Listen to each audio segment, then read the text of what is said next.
خضر زندہ ہے امام کا انتظار کر رہے، امام آئے تو خضر کو تعلیم دے۔ آپ سے کہا جناب موسیٰ نے تینوں مقام پوچھا نا کیوں کر رہے ایسا، کیوں کیا ایسا، کیسے کیا ایسا، پوچھا نا۔ اس کا صاف صاف مطلب ہے کہ جو خضر جانتے تھے وہ موسیٰ اگر جانتے تو پوچھتے نہیں۔ تینوں سوال بتا رہے ہیں کہ آپ نے بچے کو کیوں قتل کیا، کشتی میں چھید کیوں کیا، دیوار جب مہمان نوازی نہیں، عزت نہیں دی تو ان کی مدد کیوں کی۔ تینوں سوال بتا رہے ہیں کہ جو خضر جانتے تھے وہ موسیٰ یعنی جو علم خضر میں تھا وہ علم موسیٰ میں نہیں تھا۔ علم عباس کا اندازہ کرو، جو خضر جانتے تھے وہ موسیٰ نہیں جانتے تھے۔ حسین نے مدینہ چھوڑا، عباس نے کیوں نہیں پوچھا؟ حسین نے حج چھوڑا، عباس نے کیوں نہیں پوچھا؟ حسین نے حر کو پانی پلایا، عباس نے کیوں نہیں پوچھا؟ حسین نے خیمے ہٹوائے، عباس نے کیوں نہیں پوچھا؟ اس کا مطلب ہے کہ جو حسین جانتے تھے وہ عباس بھی جانتے تھے۔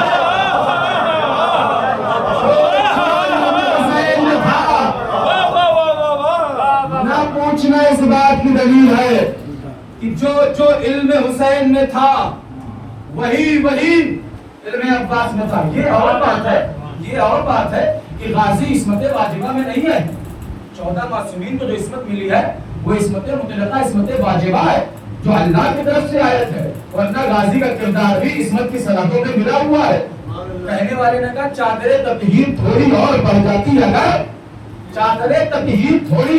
جاتی اگر ایک سرا زینب پہ ہوتا ایک سرا عباس پر۔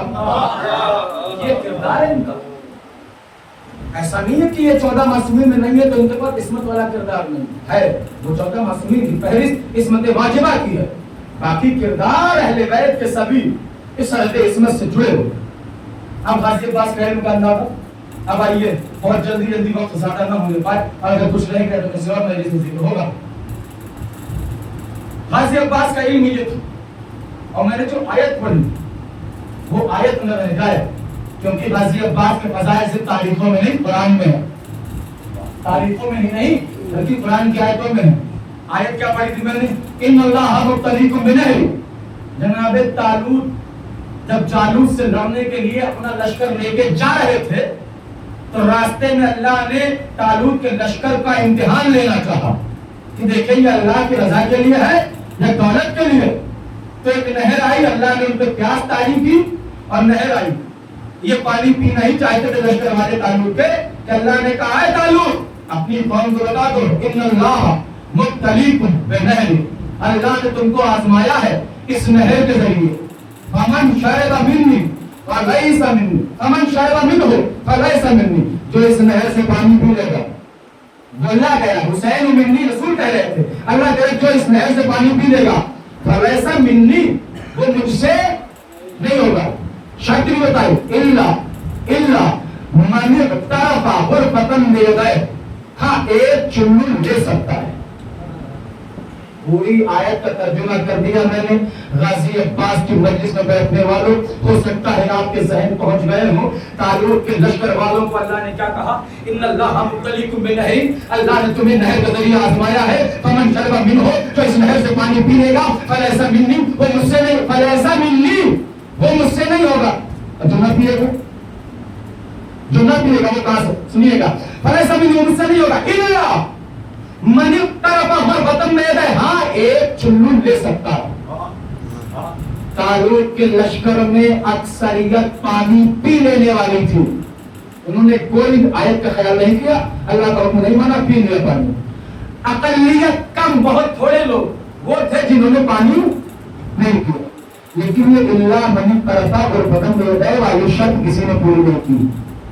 یا پی لینے والے تھے یا نہ پینے والے، چلو میں لے کے نہ پینے والا کوئی نہیں تھا، چلو میں لے کے نہ پینے والا کوئی نہیں تھا۔ آیت قرآن بغیر محور و مصداق کے نہیں آتی، بغیر مصداق کے نازل نہیں ہوتی، لیکن آیت تو اسی وقت نازل ہوئی تھی، لیکن چلو میں لے کے نہ پینے کی شرط کسی نے پوری نہیں کی۔ جناب طالوت سے لے کر کربلا کے 10 محرم 61 ہجری تک آیت اپنا محور ڈھونڈ رہی تھی، اپنا مصداق ڈھونڈ رہی تھی کہ کوئی تو ایسا بندہ آئے، کوئی تو ایسا ولی آئے، کوئی تو اللہ کا بندہ آئے جو نہر سے پانی لے اور نہ پیے اور میرا مصداق مل جائے، میرا مصداق مل جائے۔ 10 محرم 61 ہجری کو غازی نے اپنے گھوڑے کو نہر میں ڈالا اور چلو پر پانی لیا، دیکھا اور پھینکا، قدم میں آیت نے قدم چوم لیے۔ سرکار بہت دنوں کے بعد، بہت سالوں کے بعد، کئی زمانوں کے بعد ہمیں اپنا مصداق ملا ہے کہ چلو میں لے کے پانی پھینک دینے والا آج ملا ہے۔ ورنہ اگر غازی ایسا نہ کرتا تو قرآن کی کم سے کم ایک آیت بغیر مصداق کے رہ جاتی۔ تو چلو میں پانی لے کے غازی نے پھینکا۔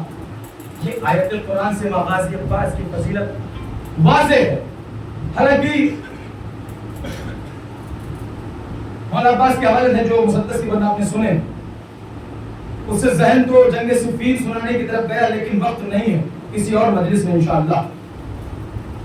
غازی عباس کا علم، غازی عباس کا صبر آپ نے مسائل میں سن سکتے ہیں۔ غازی عباس کا حسن آپ نے سنا کہ نظر کی تعویذ تک بنائی گئی چہرے پہ۔ جب عباس چلتے تھے تو لوگوں کو علی یاد آتے، عباس چلتے تھے تو لوگوں کو علی یاد آتے۔ کربلا کے میدان میں خیمے لگ گئے، شام کے سپاہی ابن زیاد پسر سعد شبر ملوس سب کو ایک ہی فکر ہے کہ حسین کی طرف عباس ہے، سب کو ایک ہی فکر ہے۔ حسین آخر تک کوشش کی، وہ روایت ہے کہ شبر نے عباس کو اپنی طرف ملانا چاہا، اور دلیل کیا تھی؟ کیونکہ عباس کا نانیہال اور شبر کا پریوار ایک ہی تھا۔ یہ تاریخ کا جھوٹ ہے، کیونکہ عباس کا نانیہال بنی کلاب تھا۔ فاطمہ ام البنین فاطمہ بنت کلاب، فاطمہ کلابیہ کہی جاتی تھی۔ تو تاریخ نے لکھ دیا کہ شمر کا بھی بڑی قبیلہ تھا، تو نانیالی اعتبار سے شمر ایسا نہیں ہے۔ شمر کا قبیلہ بنی کلب کہلاتا تھا۔ بنی کلب عرب میں ایک قبیلہ تھا جو کتوں کا کھیل دکھا کے اپنی روزی کماتا تھا۔ عرب میں کسی کے پاس اتنی کھیتی باڑی بزنس تو کچھ تھا ہی نہیں، وہ تو اکیلی بی بی خدیجہ تھی جن کے ٹکڑوں پہ عرب والے پڑ رہے تھے، اور عرب کے جو امیر زادے ہو گئے بعد میں، وہ بی بی خدیجہ کے ولیمے کی چاندی کی پلیٹیں جمع کر کے امیر ہوئے تھے۔ 6 مہینہ خدیجہ بی بی کا ولیمہ چلا ہے، ان کی چاندی کی پلیٹیں چرا چرا کے لوگ امیر بن گئے۔ ورنہ عرب کے چور و چکے پہلے سے مشہور تھے، بلکہ بات تھا ہی کے سوائے لونے کے، اور زمین بھی ایسی نہیں تھی کہ وہ کھیتی کر سکتے۔ وہ بھی ایک تاریخ ہے۔ اب آئیے تو پھر جناب کہا یہ شمر کا الگ قبیلہ تھا، بنی کلب، جو کتوں کا کھیل دکھا کے روزی کماتے تھے۔ ایسے کچھ لوگ بندے کا کھیل دکھا کے روزی کماتے تھے، یہ بنی کلاب، یہ بنی کلاب کہتے، اس بنی کلاب کا مطلب یہ ہوتا تھا کہ اگر وہ جنگ کے دوران کسی کی کلائی پکڑ لے تو بندہ مر سکتا ہے، کلائی چھڑا نہیں سکتا۔ بندہ مر سکتا ہے، کلائی چھڑا نہیں سکتا۔ یہ تھا جناب عامر کا پریوار، جناب عباس کے نانا کا پریوار۔ یہ بہادر مولا علی نے ایسے تھوڑی کہا تھا کہ کسی بہادر خاندان میں کوئی خاتون ڈھونڈو، اور جناب عقیل جو اس وقت علم نسبوں کا علم رکھتے تھے، تو بھائی شمر یہ تو تاریخ کا جھوٹ ہے۔ خیر پھر بھی روایت ہے، ساری فکر تھی کہ عباس حسین کی طرف ہے۔ ابن زیاد لشکر خط لکھتا رہا، اس کے ساتھ یہ بتاؤ حسین کے خیمے کتنے ہیں؟ خط آیا حسین کے خیمے کتنے ہیں؟ اس کے ساتھ کہتا ہے گھبراؤ نہیں، میں ایسے بہت لایا ہوں۔ خط پہنچا، پھر آیا کوفے سے خط، میں نے کہا کہ حسین کے خیمے کتنے ہیں؟ اس کے ساتھ نے کہا تیر انداز بہت لایا ہوں۔ سوال ہے ابن زیاد کا کوفے سے کیا کہ خیمے کتنے ہیں حسین کے، اور تم کہہ رہے ہو ایسے بہت لایا ہوں۔ خیمے کتنے کا؟ تیر بہت ہے۔ کہ خیمے کتنے ہیں؟ کہ تلوار بہت ہے۔ کہ خیمے کتنے ہیں؟ کہ سپاہی بہت لایا ہوں۔ جب آخری خط میں لہجہ بدلا، میں نے پوچھا حسین کے خیمے کتنے ہیں؟ اس بار اگر یہ بتایا کہ تلوار بہت ہے، نیزے بہت ہے، سپاہی بہت ہے، تو تم معذور ہو جاؤ گے، شمر کو سرداری دے دوں گا۔ تب پسر سعد نے چلا کے لکھا کہ تو ہر بار پوچھ رہا ہے خیمے کتنے ہیں، خیمے کتنے ہیں؟ ارے تجھے نہیں پتا کہ عباس کی زندگی میں خیموں کی طرف دیکھنا محال ہے؟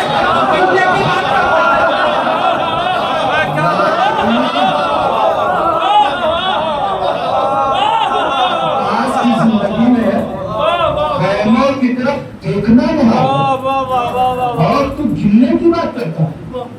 یہ ہیبت تھی غازی عباس کی، یہ جلال تھا۔ اسی لیے تو جب غازی نذیر چھوڑی نا تو عباس غازی کے لاشے پر پہنچتے پہنچتے بتائے ظالم کیا کہہ رہے تھے، حسین وہ کہاں ہے تمہارا شیر جس کا ناز تھا؟ حسین تیرے غازی کے بازو ہم نے کاٹ دی، تو ایسے تانے کہہ رہے حسین کو۔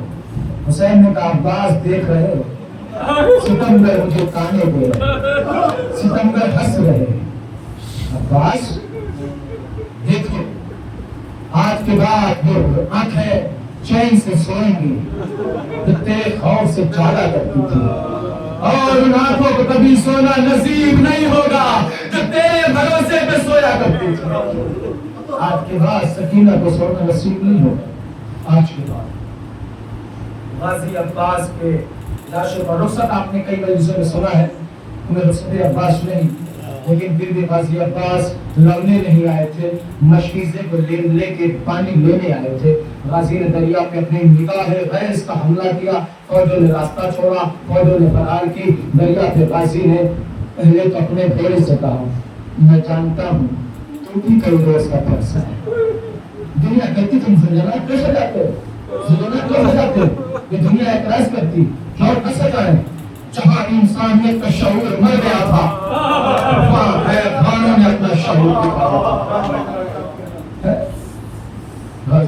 زلزلہ نے منہ پھینک لیا پانی سے، کیوں نہیں پوچھتے؟ عجب نہیں زبردست کے زبانی سے زلزلہ نے اس عباس کے اشعار نے کہا مولا کیسے پوچھوں، سکینہ کی تصویر آنکھوں میں، اصغر کا تڑپنا آنکھوں میں نہیں پیا۔ غازی نے پانی کو دیکھا، پھینک دیا، مشکیزے کو بھرا۔ اب جو لے کے غازی دریا سے اوپر کی جانب چلے ہیں نا تو بھاگی بھی فوجیں پڑتی ہیں۔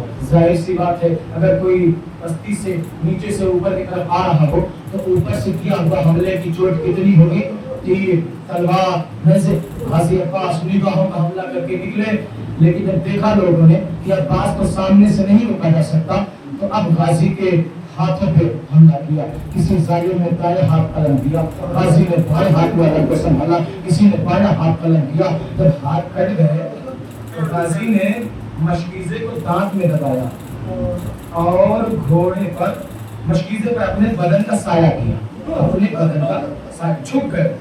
مشکیزہ سینے سے لگا ہے، دانتوں سے مشکیزہ پکڑے ہوئے سینے سے لگا، غازی اپنے بدن کا سایہ کیے ہیں مشکیزے پر۔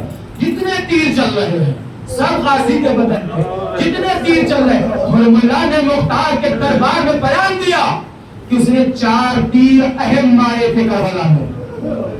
ایک تیر مولا اصغر، ایک تیر حسین کی پیشانی پر، ایک تیر وہی جو اہم بتایا جناب قاسم کی پیشانی کا ذکر ملتا ہے، ایک تیر اس نے کہا کہ مشک سکینہ پر۔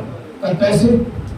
کہا عباس کے جب بازو کٹ گئے تو غازی نے اپنے بدن کا سایہ کر لیا مشکیزے پر اور منہ دانت سے مشکیزے کو تھامے ہوئے بڑھتے جا رہے تھے۔ تو میں نے بہت کوشش کی کہیں سے مشکیزہ دکھا نہیں، لیکن عباس کے پسلیوں کے پہلو سے ہلکا سا مشکیزہ نظر آیا، کیونکہ حرملا بڑا تیر انداز کہا جاتا تھا۔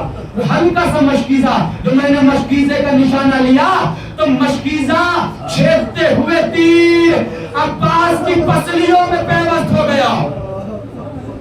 جب غازی کو احساس ہوا کہ پانی بہنے لگا ہے، پانی بہنے لگا ہے، تو غازی نے اپنے رہبار کے کانوں کے پاس جا کے کہا اب خیمے میں جانے کا کوئی فائدہ نہیں ہے، کہ اپنے رخ کو دریا کی طرف واپس موڑ دے۔ رہبار نے عباس کی بات کو سنا، رخ کو واپس موڑا۔ اب جو واپس آئے تو ظالموں نے پتا کیا کہا، جس کو عباس سے لڑنے کی حسرت رہی ہو آج عباس کے ہاتھ نہیں ہے۔ ظالموں نے غازی پہ حملہ کیا، عباس بازو کٹ چکے، مشکیلا چھپ چکا، دوڑتے ہوئے گھوڑے پر ظالم نے گرز بھی مارا، ایک جملہ میں اجتماع، گرز بھی سر پہ مارا۔ بشیر نے مدینے میں جا کے جب یہ بتایا حسین قتل ہو گئے تو ام البنین نے کہا کہ حسین قتل ہو گئے، مجھے یقین نہیں ہوتا۔ کہا حسین قتل ہو گئے، کیا عباس نے ساتھ نہیں دیا؟ کہا ساتھ دیا۔ کہا عباس کے زندہ رہتے حسین کیسے قتل ہو سکتے؟ کہا حسین آپ کے عباس کی شہادت کے بعد شہید ہوئے۔ کہا میرا بیٹا شہید ہوا؟ کہا کیسے؟